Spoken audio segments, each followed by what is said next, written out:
তো হ্যালো বন্ধুরা, কেমন আছো তোমরা সবাই? আশা করছি তোমরা সবাই ভালো আছো। তো আজকে সকাল সকাল ঘুম থেকে উঠে গাড়ি নিয়ে বেরিয়ে পড়েছি আজকে হাটে যাওয়ার উদ্দেশ্যে। তো আজকে যাব আমরা সরাই হাটে। তো সকাল সকাল গাড়ি নিয়ে বেরিয়ে পড়েছি হাটে যাওয়ার উদ্দেশ্যে, আমি আর দাদা। এদিকে দেখতেই পাচ্ছ।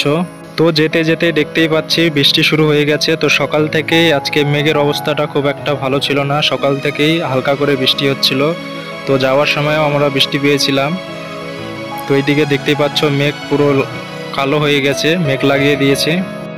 তো দেখতে দেখতে আমরা চলে এসেছি মিশন মোড়ের কাছে। তো এটা দেখতেই পাচ্ছ, ওইটা মিশন। তো এখানে 25শে ডিসেম্বরে খুব সুন্দর করে মিশনটাকে সাজানো হয়। কে কে এসেছো এই জায়গাটিতে 25শে ডিসেম্বরে অবশ্যই কমেন্ট করে জানাবে। তো সকাল সকাল মেঘলা পরিবেশে গাড়ি চালাতেও খুব সুন্দর লাগছিল, ঠান্ডা ঠান্ডা আবহাওয়া ছিল আজকের দিনটা।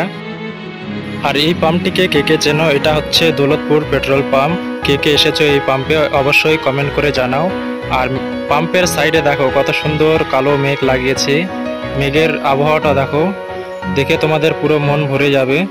পুরো কালো মেঘ, না দেখলে তোমরা বিশ্বাস করবে না। তো রাস্তার এই পাশে আরও একটি পেট্রোল পাম্প, আর সামনেই দেখতেই পাচ্ছ একটা শিব মন্দির আছে, পাশে একটা শ্মশানও আছে। তো আমরা দেখতে দেখতে চলে এসেছি পাথরঘাটা। এটা হচ্ছে পাথরঘাটা হাই স্কুল। তো এই স্কুলে কে কে পড়ো অবশ্যই কমেন্ট করো। আর এটা হচ্ছে পাথরঘাটা ব্রিজ। তো আমরা ব্রিজ পার হচ্ছি এখন। তো দেখতে দেখতে আমরা আরও একটি পেট্রোল পাম্প দেখতে পেয়েছি। তো এটা হচ্ছে ধুমসাদিঘির আগে পেট্রোল পাম্প। তো আমরা প্রায় চলে এসেছি সরাইহাটের কাছে। তো দেখতেই পাচ্ছ দুপাশে কত গাড়ি।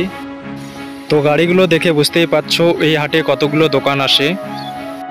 তো কে কে তোমরা এই হাটের পুরো ব্লগ ভিডিও দেখতে চাও আমাকে অবশ্যই কমেন্ট করে জানাও। এর পরবর্তীকালে আমি এই হাটের পুরো ব্লগ ভিডিও বানিয়ে দেব। তো আমরা দেখতে দেখতে চলে এসেছি সরাইহাটে। তো ভিডিওটা কীরকম লাগলো অবশ্যই কমেন্ট করে জানাবে, আর চ্যানেলটিকেও সাবস্ক্রাইব করে দিও। দেখা হচ্ছে তোমাদের সঙ্গে পরের ব্লগে, ততক্ষণের জন্য টাটা।